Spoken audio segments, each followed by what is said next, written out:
BHC, qui est une société qui a été créée en 1998 et qui est vraiment spécialisée dans tout ce qui est implémentation de logiciels de gestion. Donc une suite d'applications pour tous les besoins qu'on peut avoir dans une administration publique. Ça peut être la gestion des crèches ou de l'accueil extrascolaire, ça peut être la gestion des cimetières, ça peut être la gestion des festivités, avec le point commun que toutes ces applications qu'on va retrouver dans une commune, elles vont s'intégrer les unes avec les autres et vont faire qu'au final, on va avoir une solution totalement intégrée à la fois pour l'administration et à la fois pour le citoyen qui n'aura qu'une seule application à utiliser, en tout cas dans son interface ou à ses yeux.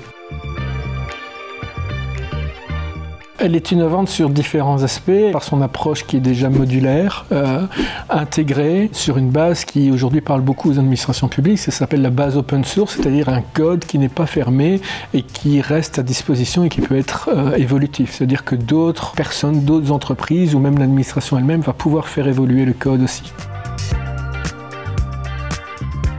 Des valeurs d'innovation, d'ouverture et d'intégration. Pas forcément toujours innovant, mais pas faire quelque chose de la même façon qu'on l'a toujours fait, juste parce qu'on a toujours fait comme ça. Donc on va toujours aussi parfois challenger les administrations quand elles arrivent avec un processus en place. On va pas seulement digitaliser le processus, et on a cette notion d'ouverture où on veut vraiment casser ce qui a été connu dans le marché, d'emprisonner un petit peu l'administration par un logiciel parce qu'elle n'a pas d'autre choix. Donc aujourd'hui, les utilisateurs peuvent, nos clients, peuvent choisir d'autres prestataires sans aucun problème. Ils restent chez nous uniquement parce qu'ils sont satisfaits du logiciel, pas parce qu'ils en ont l'obligation quelque part, parce qu'on est sur un code fermé.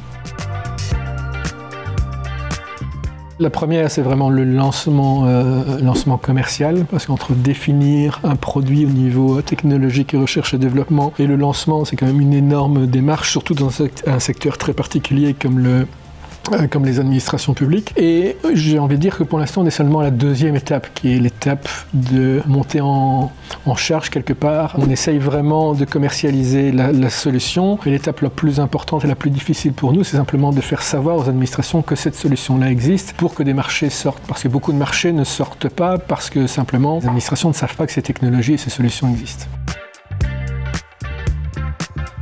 J'irai pas jusqu'à dire ça parce que ça bouge beaucoup, mais Antopolis est une solution complète et intégrée. Et donc on ne devait pas simplement changer une petite brique de l'administration dans un premier temps. Il fallait penser à repenser complètement la manière dont l'administration est gérée et le contact avec le citoyen. Et c'est là qu'effectivement nous on avait le produit pour, il y avait beaucoup d'espérance. Il y a eu un décalage par rapport à nos espérances et la réalité qu'est celle des administrations aujourd'hui.